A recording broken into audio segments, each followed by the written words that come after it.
1. Los muros de una fábrica. El verano de 1932 trajo consigo un cambio significativo en la vida de mi familia. Nos mudamos del remoto municipio de Boguslav, en el sur de la región de Kiev, a la capital de Ucrania, donde nos instalamos en un apartamento oficial adjudicado a mi padre, Mikhail Ivanovich Vilov, como empleado del NKVD, por sus siglas Narodny Komissariat Внутренних дел, en castellano Comisariado Popular de Asuntos Internos. Lo habían destinado a las oficinas centrales de dicho organismo en reconocimiento al escrupuloso cumplimiento de sus obligaciones. Mi padre era un hombre íntegro, estricto y entregado al servicio de su país. En su época de juventud empezó a trabajar de instalador en una gran fábrica. Pasó un tiempo en el frente durante la Primera Guerra Mundial. Se unió al Partido Comunista, entonces llamado Partido Obrero Socialdemócrata de Rusia, bolchevique. Participó en los sucesos revolucionarios de Petrogrado y fue comisario regimental en la 24. División de Hierro de Samara-Simbirsk, en cuyas filas combatió contra la Guardia Blanca de Kolchak en la zona del Volga Central y los Urales Meridionales. En 1923, a la edad de 28 años, fue desmovilizado del Ejército Rojo. Sin embargo, mantuvo el apego por el uniforme militar hasta el fin de sus días y casi siempre lo vimos con la misma indumentaria: chaqueta de servicio de gabardina caqui con cuello vuelto y la orden de la bandera roja en el pecho. Pantalones azul oscuro abombados a la altura de los muslos, como las calzas de equitación, y unas botas de oficial de piel de becerro completaban el atuendo. Naturalmente, papá siempre tenía la última palabra en las discusiones familiares, si es que alguna vez las hubo. Mi cariñosa madre, Elena Trofimovna Belova, graduada en el Instituto Femenino de Enseñanza Secundaria de la ciudad de Vladimir, sabía cómo ablandar el carácter severo de mi padre. Era una mujer atractiva, de figura esbelta, diríase que delicadamente esculpida. Tenía una exuberante melena de color castaño oscuro y unos ojos marrones que le iluminaban la cara. Dominaba varios idiomas y los enseñaba en la escuela. Sus alumnos la adoraban, haciendo de las clases un juego. Conseguía que sus pupilos memorizaran las palabras europeas, tan extrañas al oído ruso. Bajo su tutela, los niños no solo leían maravillosamente bien esos idiomas, sino que también los hablaban. Con esta misma pasión se entregó mi madre a sus dos hijas, mi hermana mayor, Valentina, y yo. Gracias a ella nos iniciamos temprano en los clásicos de la literatura rusa. Las obras completas de Pushkin, Lermontov, Gogol, Lev Tolstoy, Chekhov, Maxim Gorki y Kuprin llenaban la biblioteca de casa. Por su carácter amable y fantasioso, mi hermana se inclinaba más por la literatura y la ficción. A mí me atraía más la historia y, concretamente, los anales militares de nuestro gran país. Antes de mudarnos a Boguslav vivimos varios años en la ciudad de Belaya Zerkov, en la región de Kiev. Allí estudié en la escuela número 3 y pasé una niñez y adolescencia libres de preocupaciones.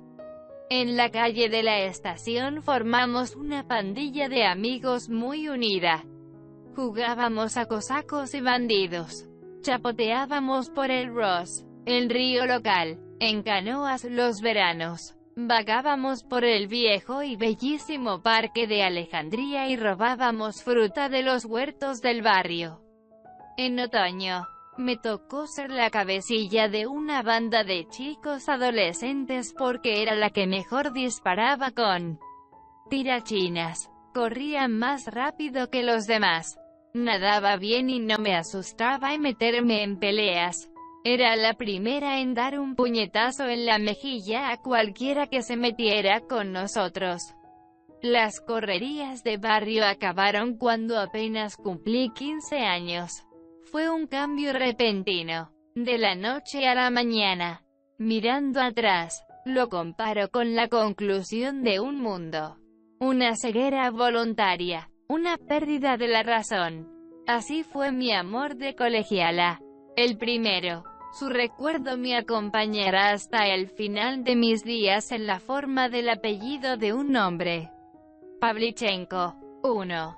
Por suerte, mi hijo Rostislav no se parece en nada a su padre. Es un ser amable y tranquilo, con el aire característico de la familia. Ojos marrones, pelo oscuro y abundante, buena estatura y complexión fuerte. Es un Bilov de los pies a la cabeza y sigue la tradición familiar de servicio al país.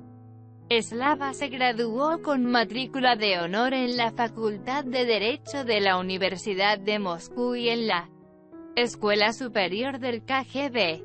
Ostenta con honor su título de oficial soviético. Estoy orgullosa de él. Nos adaptamos rápidamente a nuestro nuevo hogar en Kiev y nos acostumbramos al bullicio de la gran capital. No veíamos mucho a papá. Le obligaban a trabajar hasta tarde.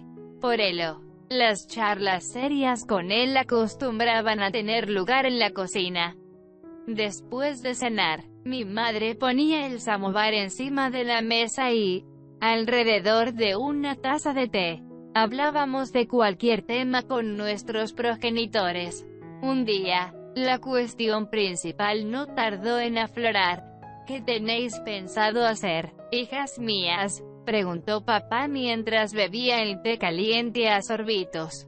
Todavía no lo sabemos, respondió Valentina, la primera en hacerlo por veteranía.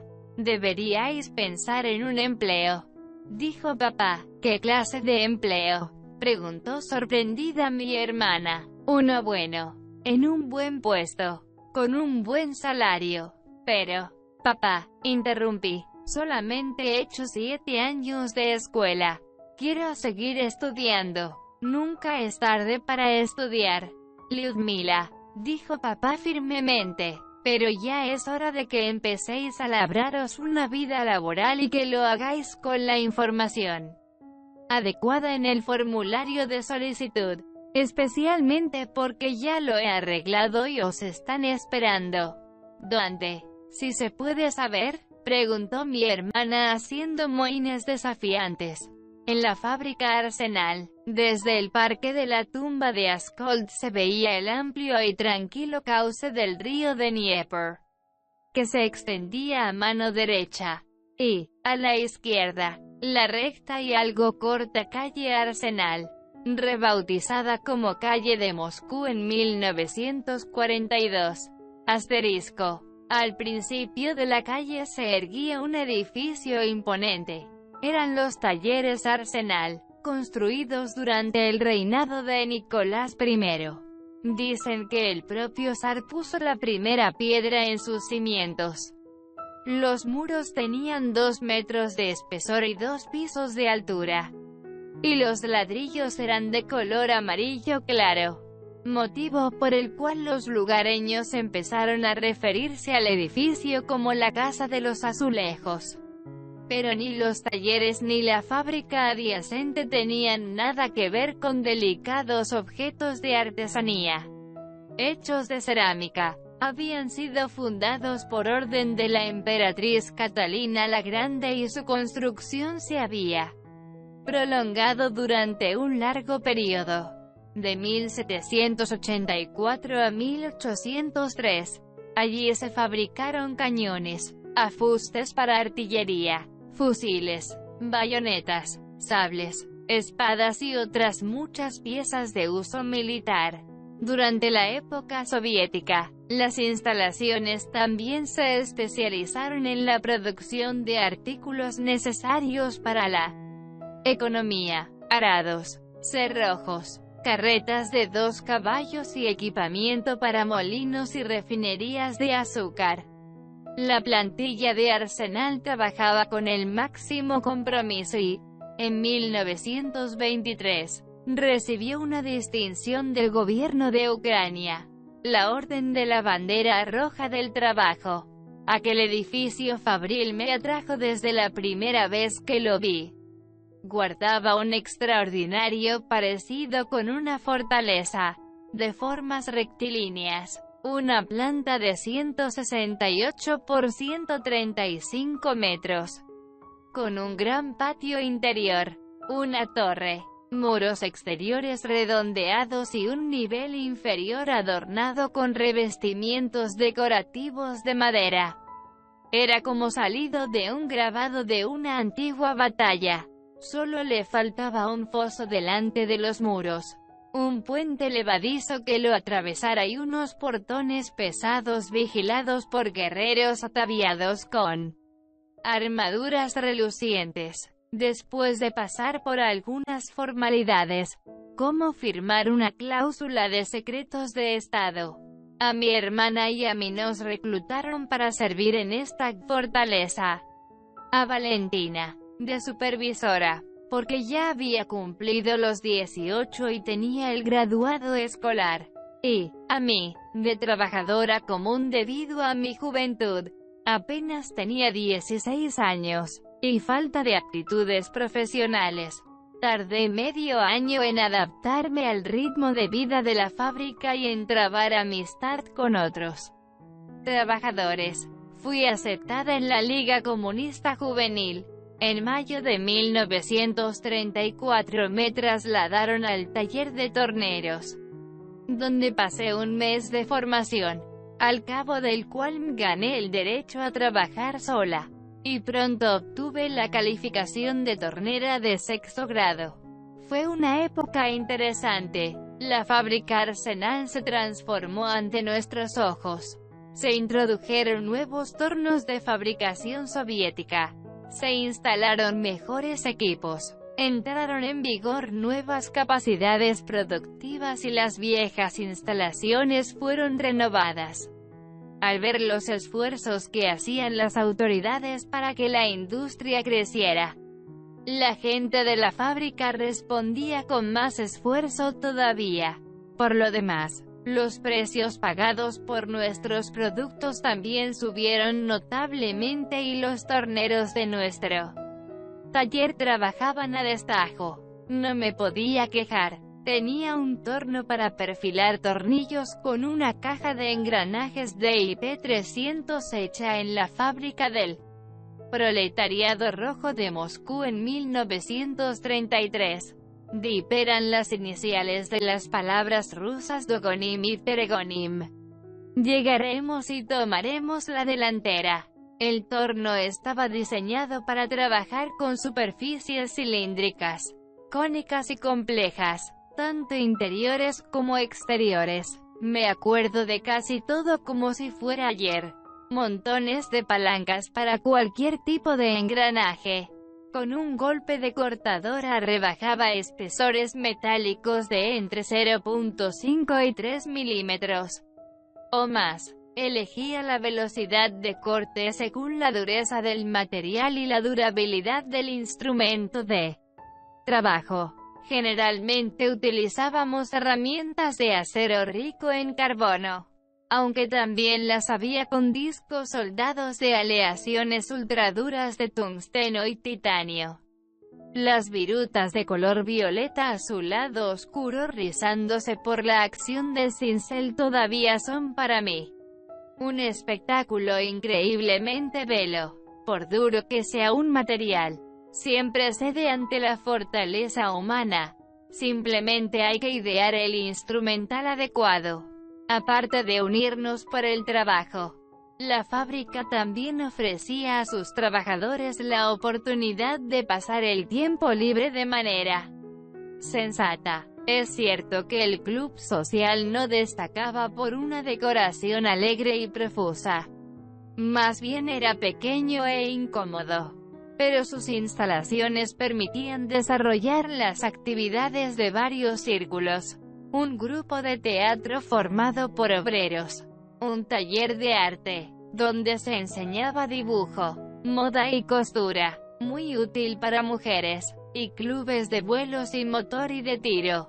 El salón de actos era el foro habitual de unas veladas festivas especiales donde, bajo el lema «Tres generaciones unidas», se homenajeaba a los veteranos de la Revolución y la Guerra Civil, así como a aquellos trabajadores jóvenes que aumentaban un 50% sus cuotas de producción.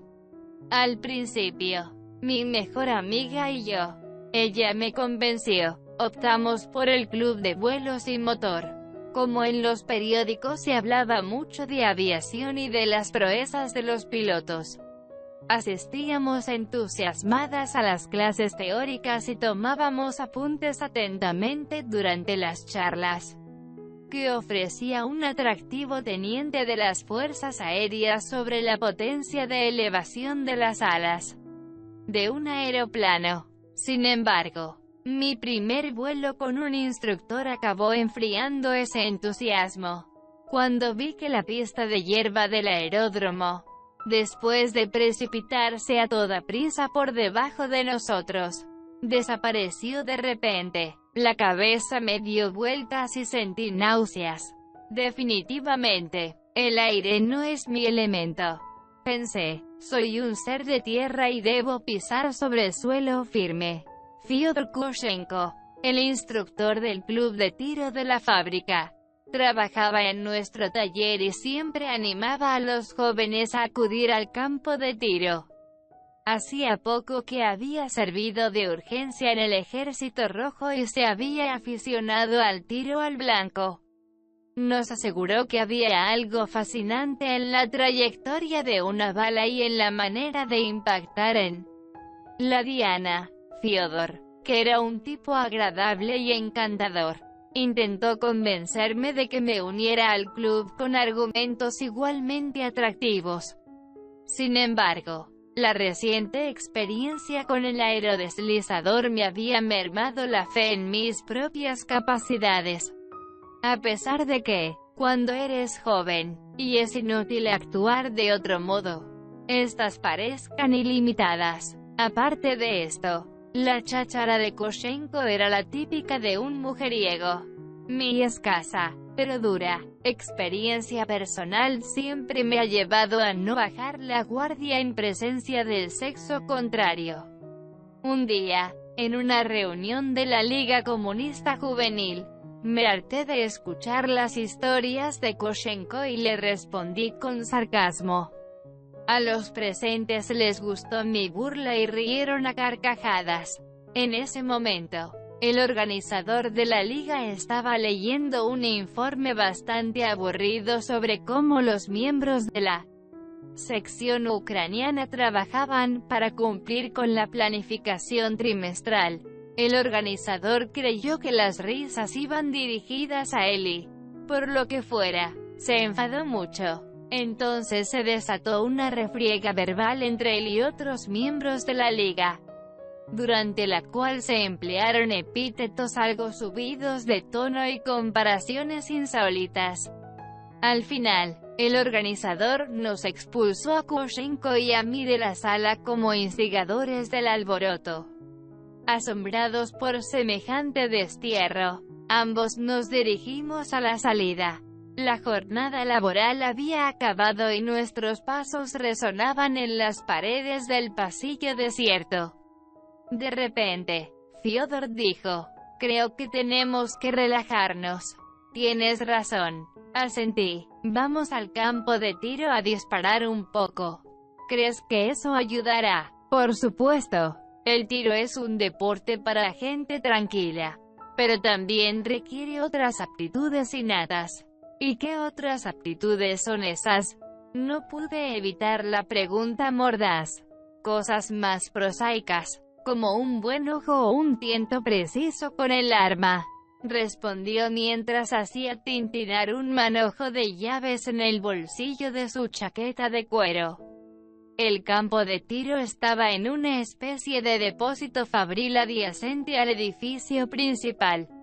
Todo indicaba que en su día se había utilizado como espacio de almacenamiento, y ya que era una construcción alargada y de poca altura, con barrotes en las ventanas, situadas justo debajo del tejado.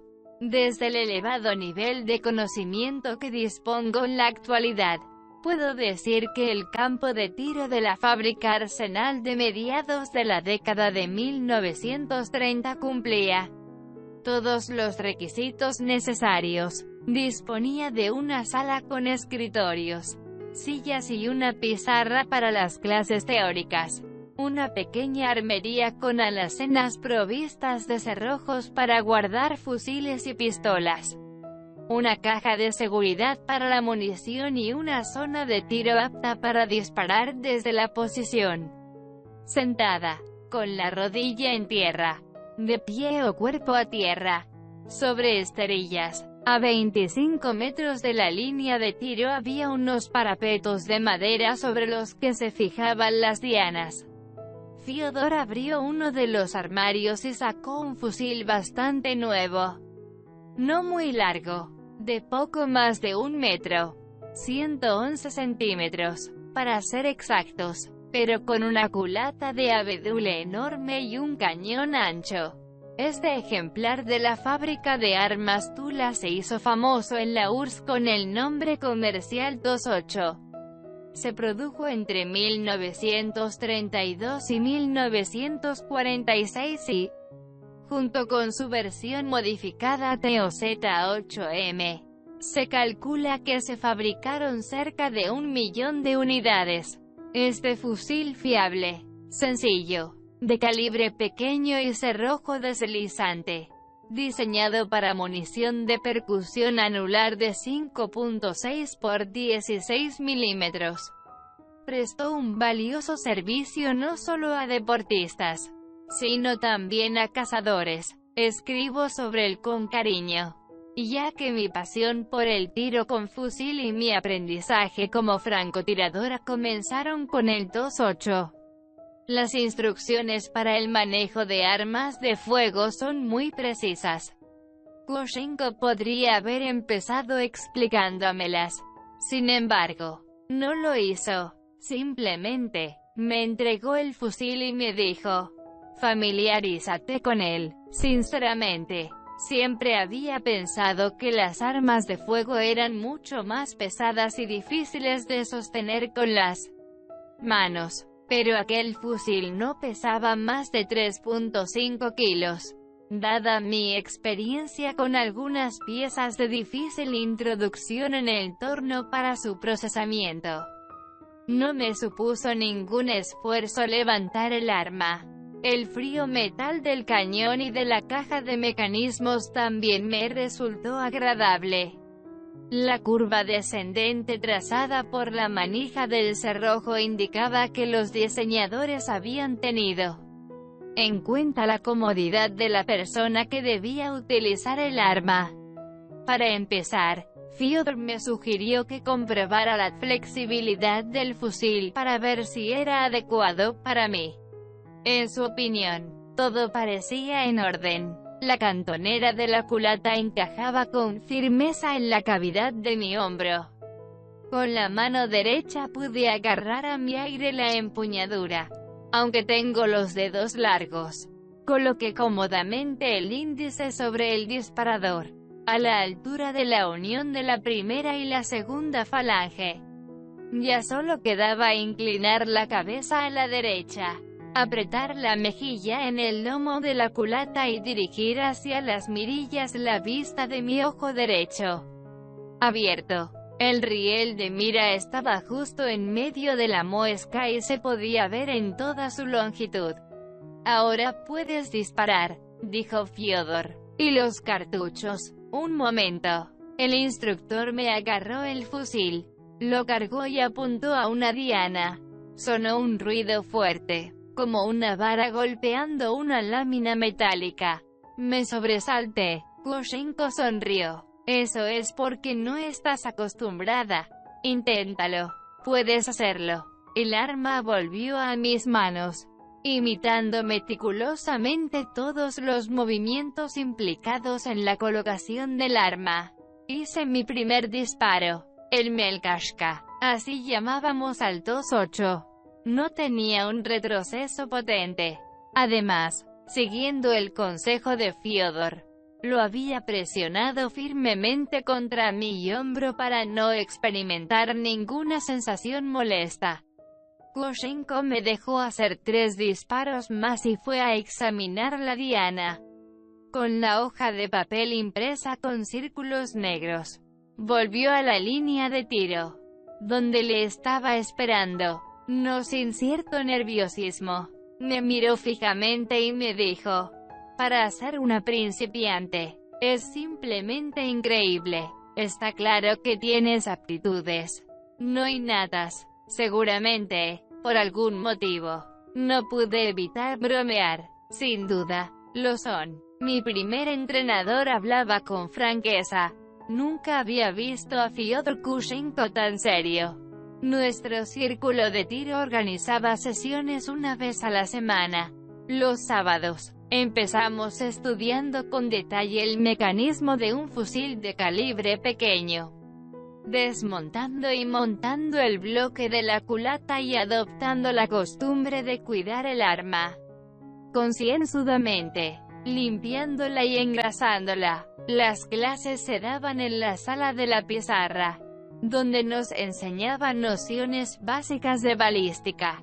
Me sorprendió saber que una bala no vuela directamente hacia su objetivo, sino que, debido a la fuerza de la gravedad y a la resistencia del aire, describe un arco y, simultáneamente, gira sobre sí misma. También recibimos clases de historia de las armas de fuego. Comenzamos por el siglo XV, con las pistolas de llave de mecha, cuando los avances técnicos permitieron, por primera vez, aprovechar las cualidades propulsoras de la pólvora. Después se impuso el uso extendido de las armas de llave de chispa, a las que siguieron los mecanismos de llave de percusión. El cambio realmente revolucionario se produjo a finales del siglo XIX con la llegada de los fusiles provistos de cargadores, surcos en el cañón y cerrojos deslizantes longitudinales, que permitían una carga rápida, mayor alcance y más precisión.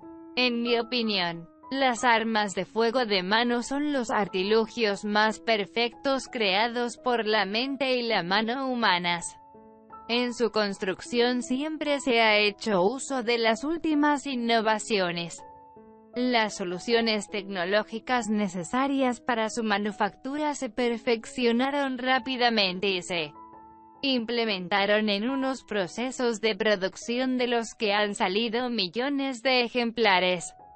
En el caso de los modelos de más éxito y mundialmente reconocidos, el talento aportado por la ingeniería ha culminado en la creación de formas ideales y perfectas. A su manera, las armas de fuego son simplemente bellas, son agradables de empuñar y cómodas de utilizar. Se han ganado el amor de la gente que las ha llevado consigo en guerras de increíble brutalidad. Algunas de ellas, como el fusil Mosin 3 líneas, el subfusil SH Pagin, la metralleta ligera de Bakhtiariov y la pistola Tula Tokarev, se han erigido en símbolos de toda una época. Pero lo que gustaba a mis amigos era, sobre todo, disparar. Practicábamos en el campo de tiro sobre dianas y en distintas posiciones. De pie, cuerpo a tierra, en posición sentada, con la rodilla en el suelo y apuntando con la ayuda de una correa bajo el brazo izquierdo. El Melkashka solamente tenía una mira trasera abierta con anillo móvil y, en la punta del cañón, una mira frontal cilíndrica con base extendida. Pero, a pesar de su sencillez constructiva, el arma nos ayudó a desarrollar las técnicas de tiro básicas. Apuntar rápidamente, apretar con suavidad el gatillo y sostener el fusil en la posición correcta, sin dejarlo ir a derecha o izquierda, con una velocidad de salida de 320 metros por segundo. Un disparo del TOS-8 alcanzaba distancias de 120 a 180 metros. Si bien este dato no tenía relevancia en un campo de tiro, con la llegada de la primavera empezamos a ir a disparar a un campo situado fuera de la ciudad y a entrenarnos para llegar al nivel de la insignia de tirador de Voroshilov de segundo grado. Ello incluía no solamente puntería, sino también la orientación en una zona determinada, el lanzamiento de granadas y el entrenamiento físico, carrera, salto, flexiones. Tras cumplir con éxito estas tareas, participamos en las competiciones de tiro municipales de la Ossuavia Gym. Me gustaría puntualizar que nuestro círculo solamente era uno de los varios centenares de unidades existentes en la estructura de la Ossuavia Gym, la Unión de Sociedades para la Promoción de la Defensa, la Aviación y la Construcción Química. Esta organización de gran escala, voluntaria, pública, patriótica y militar fue creada en nuestro país en 1927 y desempeñó un papel muy importante en la formación de hombres y mujeres jóvenes para servir en el ejército. Sus filas alcanzaron los 14 millones de miembros, los cuales se entrenaban en las organizaciones principales de esta sociedad para adquirir destrezas militares especializadas, tanto para pilotos o paracaidistas como para fusileros, artilleros, camioneros y adiestradores caninos. En los campeonatos de la Ossuavia Gym gané un diploma de honor que enmarqué y colgué en la pared de la habitación que compartíamos Valentina y yo. Ni mi hermana ni mis padres se tomaron en serio mi entusiasmo por el tiro. En casa se divertían bromeando sobre mi pasión por las armas. Yo era incapaz de explicarles qué era lo que me impulsaba a ir al campo de tiro o lo que me atraía de un objeto provisto de un cañón de metal, una culata de madera, una recámara, un gatillo o unas miras. Y por qué era tan interesante controlar la trayectoria de una bala hasta su objetivo. Autorizada por la Liga Comunista Juvenil, a finales de 1935 asistí a un curso para delineantes y copistas, que finalicé con un sobresaliente, y empecé a trabajar como delineante superior en el taller mecánico. Me gustaba ese trabajo. Por supuesto, no era lo mismo que el oficio de tornera, pero también exigía concentración y precisión. Los tornos se oían del otro lado de la pared, pero en nuestra oficina trabajábamos en silencio, entre mesas de dibujo y rollos de papel vegetal, comprobando planos y preparándolos para entregarlos a los trabajadores de producción. Las relaciones entre los miembros de mi equipo eran amistosas. Comprendían mi entusiasmo por el tiro. Estoy muy agradecida a la fábrica Arsenal. En los 4 años que pasé entre sus muros obtuve 2 titulaciones de especialista y me habitué al sistema de trabajo de una empresa militar regida por una disciplina semimilitar. Maduré y empecé a sentirme como una persona de verdad, capaz de responder de mis actos y de alcanzar mis metas. La organización de la Liga Comunista Juvenil en la fábrica también me ayudó a empezar una nueva etapa en mi vida. En la primavera de 1935 me dieron permiso para ir a la Facultad Preparatoria de Obreros de la Universidad Estatal de Kiev. Durante un año estuve trabajando en el taller de tornos y estudiando por las tardes. Después, Aprobé los exámenes y, en septiembre de 1936, me concedieron el carné de estudiante de la Facultad de Historia de la Universidad Estatal de Kiev. Así cumplí un sueño de infancia, aunque probablemente era la alumna mayor de la clase.